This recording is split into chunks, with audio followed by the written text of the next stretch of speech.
Alors, l'iPad mini vaut-il le coup? On sait que Apple n'a pas toujours été fan de ce format miniature par rapport à l'iPad. Steve Jobs pensait que le 9,7 pouces de l'iPad classique était le plus approprié. Ici, on a une tablette qui fait 7,9 pouces, donc qui entre directement en concurrence avec le Kindle Fire HD d'Amazon ou le Nexus 7 mis au point par Google avec Asus. Alors, dès la prise en main, on se rend compte qu'on a une tablette qui est extrêmement facile d'approche. On a une tablette légère qui fait 308 grammes.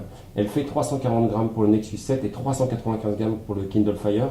Et également une tablette plus fine. Elle fait seulement 7,2 mm d'épaisseur, donc c'est un petit peu moins que le Nexus 7 et le Kindle Fire qui sont eux autour de 10 mm d'épaisseur. Donc on a une prise en main extrêmement agréable et il y a une petite astuce qui est vraiment sympa. Quand on va lire un livre par exemple, vous pouvez vraiment la prendre d'une seule main et le pouce n'intervient pas du tout. En fait, le multitouch ne va pas être pris en compte avec ce pouce, donc c'est vraiment agréable pour lire des livres ou regarder des BD. L'autre point fort, en fait, c'est qu'on a accès à toutes les applications de l'iPad, plus de 270 000. Par exemple, moi j'aime bien cette application qui s'appelle Barefoot Atlas, où en fait vous avez accès en fait à un globe sur lequel vous pouvez cliquer, et en fait on a quand même quelque part un rendu assez bluffant sur cette tablette qu'on tient d'une seule main. Alors il y a deux choses qu'on n'a pas du tout sur cette iPad mini, c'est le processeur de dernière génération qu'il y a sur le tout dernier iPad et sur l'iPhone 5, mais ça n'empêche pas de jouer à des jeux assez élaborés comme Air Supremacy. Et d'autre part, on a un écran de moins bonne qualité puisqu'il ne s'agit pas de l'écran Retina qu'on a sur l'iPhone 5. Ceci dit, la densité de pixels par pouce est certes moindre que sur le Kindle Fire ou sur le Nexus 7, mais on peut quand même jouer de manière assez sympa.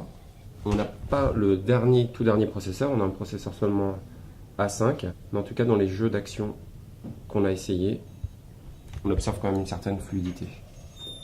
Alors, est-ce qu'il y aura un écran Retina pour la prochaine version de l'iPad mini? Je pense qu'on devrait voir ça dans les prochains mois. Donc voilà pour le tour de la tablette. En fait, en connectique, on voit les finitions en aluminium qui sont bien fichues. En connectique, malheureusement, on a uniquement le Lightning qui est ici, qu'on avait déjà sur l'iPhone 5. On a deux haut-parleurs. C'est un peu dommage qu'ils soient si proches puisque ça donne pas vraiment l'impression qu'il y a une vraie différence. Et par contre, on a une batterie de très bonne qualité, à peu près 10 heures. Ce qu'on observe, c'est donc un produit très facile à utiliser, très maniable, qui n'a pas certes les meilleurs, le tout dernier écran d'Apple ou le tout dernier processeur, mais où on voit quand même un confort visuel qui est indéniable.